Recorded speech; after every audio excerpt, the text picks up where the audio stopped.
Mussolini's foreign policy in the 1920s and 30s has long been the subject of dispute among historians.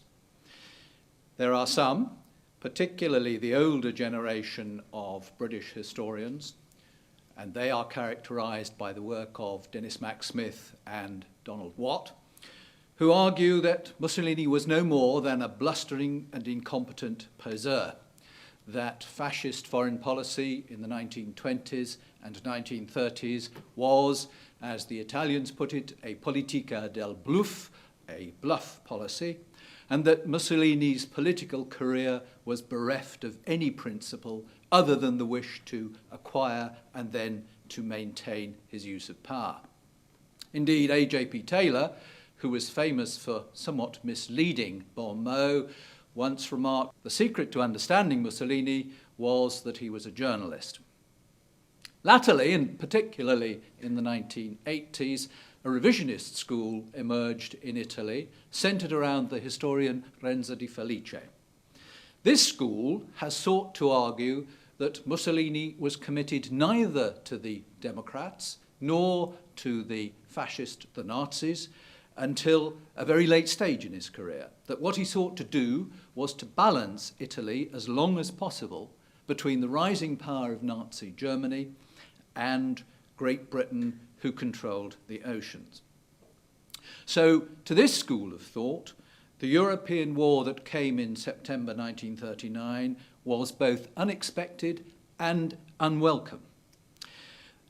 After September 1939, for 9 months, Mussolini waited, and then in the summer of 1940, he entered the war on the coattails of Nazi Germany.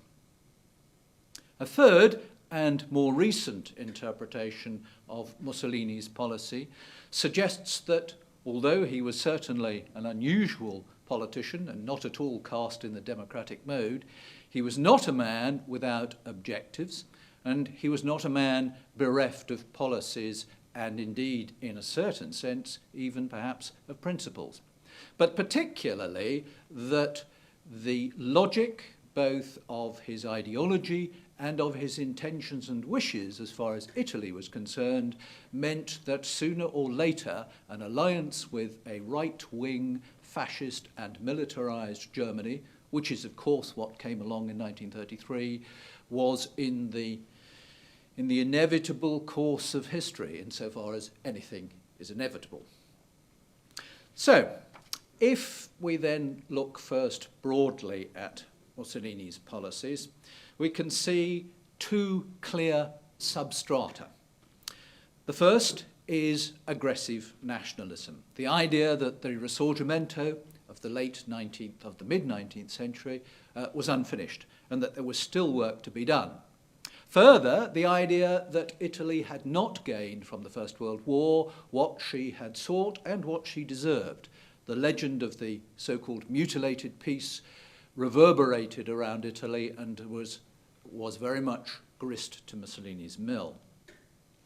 Alongside this, there lay another substratum, and that was the reinvigorated imperialism which would surpass the limited achievements of liberal Italy, the Italy that had forged the Risorgimento and had begun the first steps overseas in the late 19th century. Mussolini clearly believed in this. He remarked early on in his career, imperialism is the eternal and immutable law of life. Well, if these were the substrata, what were the strands that went through Mussolini's policy during the 1920s and 1930s and broadly shaped his attitudes and also, to a very considerable degree, determined what he did or what he sought to do? First, we can say without a doubt that Mussolini nursed specific as well as general objectives.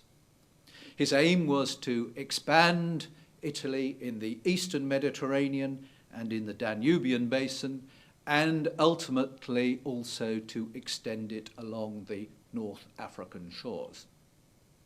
This strand is often depicted as Mussolini's Roman Empire, But I think a better way to think about it is not to envisage one single whole, but to imagine a map of Europe and North Africa on which 3 circles are drawn, each circle overlapping on the Italian peninsula.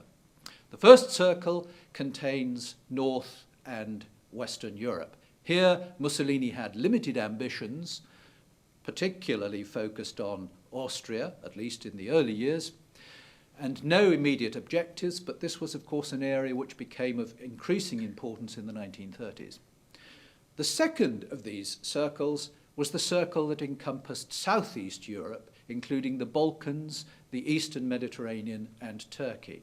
And here Mussolini had continuing objectives, and as we shall see, he even sought to fulfill them at the very last moment in August 1939, but was not able to do so. And the third circle is the circle that encompassed North Africa, at least down as far as the Sahara, and across to East Africa and the edges of the Indian Ocean. So that over time, Mussolini was seeking to achieve goals in each of these areas. That then is one dimension that we must always bear in mind. A second is that Mussolini nursed profound enmities. He loathed the Slavs, and that meant that over time he was continually concerned to try to conquer Yugoslavia and to dominate it, an objective which only disappeared when it was no longer thought necessary in the middle 1930s. He also profoundly despised and disliked the French. That was partly a result of the legacies of the Risorgimento, where the French had played perhaps too large a part in achieving Italian independence, but also in the 1920s it was an expression of a powerful naval rivalry in the Mediterranean and therefore a latent conflict over the control of space. Mussolini didn't just loathe nations, but he loathed institutions, and particularly the League of Nations, which he regarded as no more than some sort of playground for despised democrats. So that, although particularly in the 1920s and across the divide of the early 1930s, he appeared to be at least a proponent of some of the values of the League of Nations, in reality, as we shall see, he was not. And he was never more pleased than when it disappeared. Finally, it's worth noting that Mussolini had to take account of the flux of international affairs. In November 1922, shortly after he came to power, he read a dispatch from his ambassador in Berlin, Frassati, and underlined one sentence in it. The sentence read, "One makes policy in the circumstances of the present, while taking account of the immediate future." And this very much explains why it was that Mussolini was ready in the 1920s to offer pacts and alliances, but they reflected neither a belief in international balance nor a commitment to negotiation. Perhaps the final point to make is that underlying all of these strands was a readiness, which later became an enthusiasm, to use force.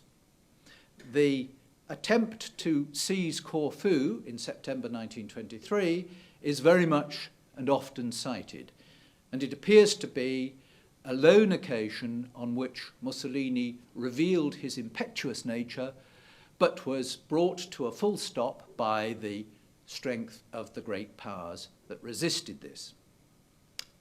That is true only up to a point, because it's also true that in February 1923, Mussolini was exploring the possibility of using naval power to support Corsican separatists against France, that in September 1923, he was thinking of a possible war against Yugoslavia, and that in May and June 1924, and again in 1926, there is sufficient evidence to believe that he was thinking of a war against Turkey. So the use of force and violence in support of foreign policy was never far from Mussolini's mind, even though he did not manifest this intention until the 1930s. If we look then at the 1920s, the first goal that Mussolini had was to try to hold France and Germany apart. And the reason that he nurtured that goal was that he feared that otherwise France would pursue her aims, which were to dominate Europe. This policy very soon broke down. In the summer of 1924, Mussolini's domestic situation became extremely delicate as a result of the murder of Giacomo Matteotti. And he was forced to concentrate to a considerable degree, but not entirely, on domestic politics for the next 2 or 3 years. At the same time, in 1924, conflicts began to emerge with France. Conflicts particularly about the rights of Italians who were living in Tunisia, and also about French naval building. The French were about to pass a naval statute which would initiate a minor naval arms race in the Mediterranean. And French naval power in the Mediterranean was something that Mussolini was always unwilling to see and unwilling to accept. What stymied Mussolini from the middle 1920s until 1929 was the shape of international politics, and particularly the appearance on the international scene of Gustav Stresemann. With the demise of the nationalist right in Germany, with the temporary setback of the military, Stresemann represented a democratic force and pursued a policy of alignment with Great Britain and France. That meant that effectively for some 4 or 5 years, it was impossible for Mussolini to do what he always wanted to do, which was to split France from Germany. The turns of international politics simply would not allow of it. Mussolini was, as I've said, preoccupied to some extent with domestic problems. One demonstrable piece of evidence of this is the Lateran Pact with the Roman Catholic Church that was signed in 1929. There were other things too that caused Mussolini to have to concentrate on domestic affairs. The balance of payments began to go seriously awry from 1926. Mussolini then began to pursue a policy of autarky, economic independence, alongside a policy of nationalism. In fact, he had begun to orientate Italy towards economic autarky in 1924, and he had begun to do so with the longer-term view in mind of readying Italy to fight a war or wars. Once again, force was always very well at the forefront of his mind. Even though then it appears that Mussolini was not greatly active in foreign affairs in the latter part of the 1920s. And in fact, Renzo de Felice, who I referred to earlier, argued that effectively there was no active Italian foreign policy during this period of time.